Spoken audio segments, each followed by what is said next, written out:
Independent ডিজিটালের নিয়মিত আয়োজন 10 minute শোতে আপনাদের স্বাগত জানাচ্ছি। আমি আশিক হোসেন।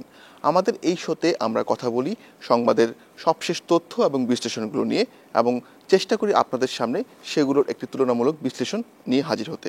আজকে আমরা আলোচনা করব সরকারি চাকরিতে বয়সসীমা কত হওয়া উচিত এই বিষয়টি নিয়ে, এবং এটি নিয়েই আমাদের সাথে কথা বলতে যুক্ত হয়েছেন ইন্ডিপেন্ডেন্ট ডিজিটালের প্রধান বার্তা সম্পাদক তানভীর সোহেল। তানভীর, সরকারি চাকরি বয়সসীমা নিয়ে আমরা দেখেছি যে বিভিন্ন সময় আন্দোলন হয়েছে, এটা নিয়ে অনেক আলোচনা সমালোচনা হয়েছে।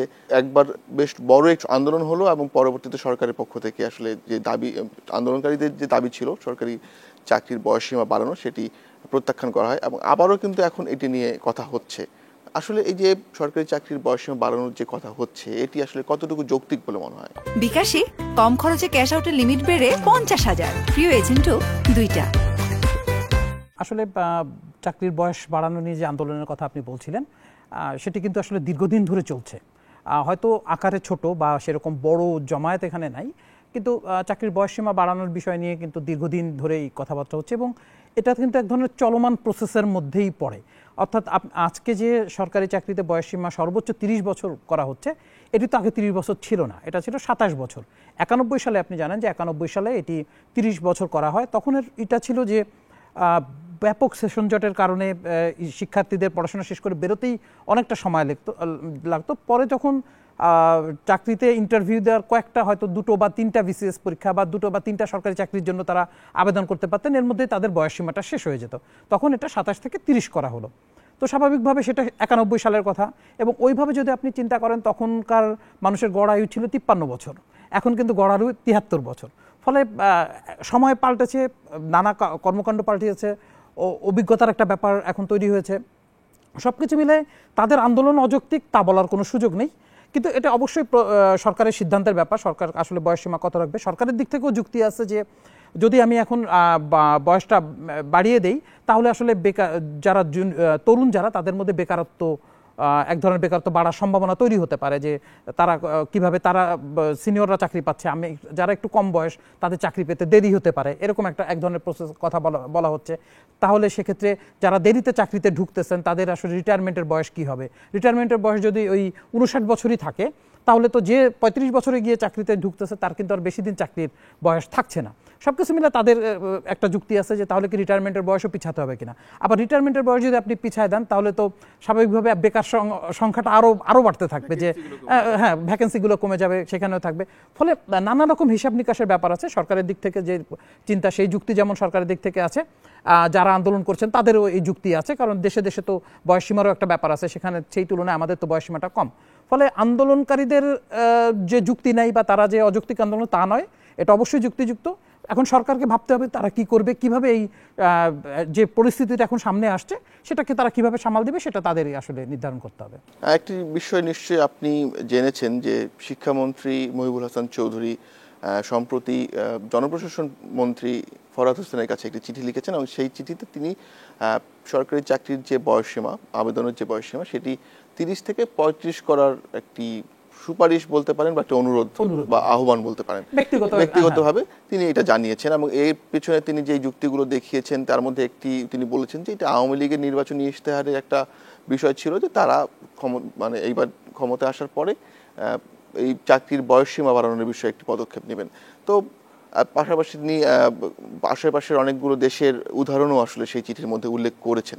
তো এটা থেকে আসলে কি মনে হয় যে সরকারের একজন গুরুত্বপূর্ণ মন্ত্রী যখন এ ধরনের একটি সুপারিশ পাঠান, তাহলে কি আমরা, এটা কি এক ধরনের বার্তা যে সরকারি চাকরির বয়স বাড়াতে আসলে সরকার চায়, এক ধরনের জনমত করে তুলতে চাচ্ছে, এরকম কিছু কি মনে হচ্ছে? এটা আপনি ভালো বলেছেন, যদিও তিনি কিন্তু ব্যাপারে বলেছেন যে এটি একেবারে তার ব্যক্তিগত একটা চিঠি, ব্যক্তিগতভাবেই তিনি মূলত সরকারকে, জনপ্রশাসন মন্ত্রীকে জিনিসটি জানিয়েছেন।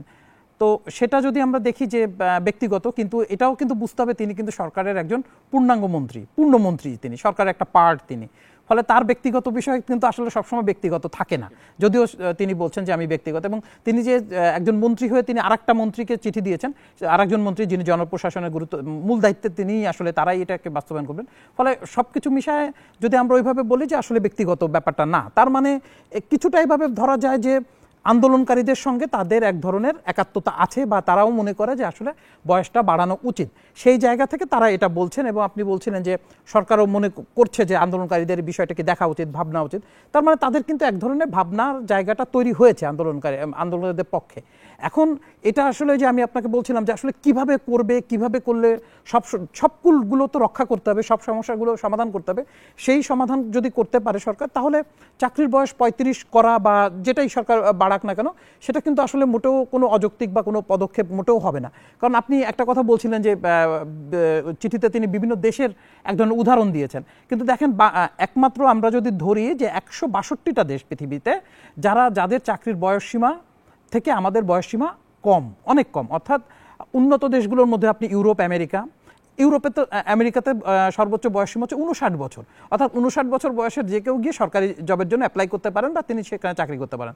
আমরা যদি একেবারে পার্শ্ববর্তী দেশগুলোকে ধরি, শ্রীলঙ্কা, ভারত বা এই ধরনের কাছাকাছি দেশগুলোকে যদি আমরা বলি, তাহলেও তাদেরও কিন্তু চাকরির বয়স, যেটা ভারতে বিভিন্ন স্টেট ভেদে আছে, সেটা 35 থেকে 45-এর মধ্যে। এবং তাদের এ ক্যাটাগরির চাকরি, অর্থাৎ ভারতে যে চাকরিগুলো বলা হয় আইপিএস, আইএএস, এই যে আইএফএস, এই ধরনের যে আমাদের এখানে যেগুলোকে বলা হয় বিসিএস এর মাধ্যমে নিয়োগপ্রাপ্ত কিছু ক্যাডার, সেখানে তাদেরও যে ক্যাডারগুলোতে আছে, সেখানে কিন্তু চাকরির বয়স সম্প্রতি এটি 32 ছিল, সেখানে বাড়িয়ে 36 করা হয়েছে। তো সব মিলায় যদি দেখা যায় আমাদের এখানে কিন্তু চাকরির বয়সটা অনেক কম। পাশাপাশি আমি আপনাকে বলছিলাম যে আমাদের কিন্তু এখন গড় আয়ু কিন্তু অনেক বেড়েছে। ফলে গড় আয়ু যেহেতু অনেক বেড়ে গেছে, এখন বিষয়টা আসলে ভাবনারও একটা ব্যাপার হয়ে গেছে যে মানুষের কর্মদক্ষতা তো আসলে 59 বছরে গিয়ে শেষ হয় না। তো রিটায়ারমেন্টের বয়স হয়তো পিছিয়ে দিতে পারে। তারপরে একটা বিষয় থাকে যে আমরা দেখি যে বেসরকারি চাকরির ক্ষেত্রে অভিজ্ঞতার একটা ব্যাপার থাকে, কিন্তু সরকারি চাকরিতে এত দ্রুত তাকে ঢুকতে হয়, পড়াশোনা শেষ করে হয়তো 25 বছরে গিয়ে এসে পড়াশোনা শেষ করে তারপরে চাকরির জন্য পড়াশোনা করতে করতে আরও 2-3 বছর পরে গিয়ে তার যখন চাকরি হয়, সে কিন্তু একদম ফ্রেশার হিসাবে জয়েন করতেছে। সে অন্য কোথাও চাকরি করে না, এরকম একটা অবস্থায় গিয়ে চাকরি করছে। কিন্তু যদি এটা 35 বছর হয়, তাহলে অনেক সময় দেখা যাবে যে সে হয়তো বেসরকারি একটা প্রতিষ্ঠানে চাকরি করতে করতে সরকারি প্রতিষ্ঠানে ঢুকছে। ফলে তার যে একটা চাকরির অভিজ্ঞতা হয়েছে, বিভিন্ন ক্ষেত্রে হয়েছে, সেটা কিন্তু সে চাইলেও ওইখানেও গিয়ে কাজে লাগাতে পারে। এবং বয়স বৃদ্ধির কারণে হয় কি, সরকার তার প্রয়োজন মতো লোক নিয়োগের ক্ষেত্রে প্রয়োজন মতো লোকও পায়। কারণ যখনই তার বয়সটা কম থাকে, কম বয়সে, তখন কিন্তু চাইলেও সে কোনো অভিজ্ঞতা চাইতে পারে না, দক্ষতার ব্যাপারটা চাইতে পারে না। কিন্তু বিভিন্ন ক্ষেত্রে তো একটু বয়স্ক লোকও লাগে যারা, কিন্তু তখন চাকরির বয়সটা যদি লম্বা থাকে, তখন কিন্তু সে ওই রিলেটেড অভিজ্ঞতা সম্পন্ন ব্যক্তিদের রিকোয়ারমেন্ট সে চাইতে পারে যে এই ধরনের যারা আছেন তারাও আপনারা চাইলে নিয়োগ করতে পারবেন। তো এটা একটা ভালো দিক। এবং বিশ্বে যদি আপনি উদাহরণ হিসেবে দেখেন যে আমি বলছিলাম যে সবাই তো মোটামুটি 35 থেকে 45, 59 বছর, কানাডাতে 47 বছর, ইউরোপের বেশিরভাগ দেশগুলোতেই 40-45 বছর, 45 বছর ম্যাক্সিমাম দেশগুলোতেই আছে। ফলে মানে এটা যে বিশ্বের সঙ্গে খুব একটা দূরত্ব তৈরি করছে, বিষয়টা কিন্তু তা না, বরং আমরা অনেকটা কমে আছি, অনেক কমে আছি, এবং আমাদের থেকে সবাই বেশি আছে। 162টা দেশ যখন আমাদের থেকে বেশি আছে, মানে সবাই আসলে আমাদের থেকে বেশি বয়সে চাকরিতে জয়েন করা যায়, সরকারি চাকরিতে। তানভীর, ধন্যবাদ আপনাকে। অনেকগুলো গুরুত্বপূর্ণ তথ্য আপনার কাছে জানলাম। নিশ্চয়ই পরবর্তীতে আবারও আপনার সাথে কথা হবে।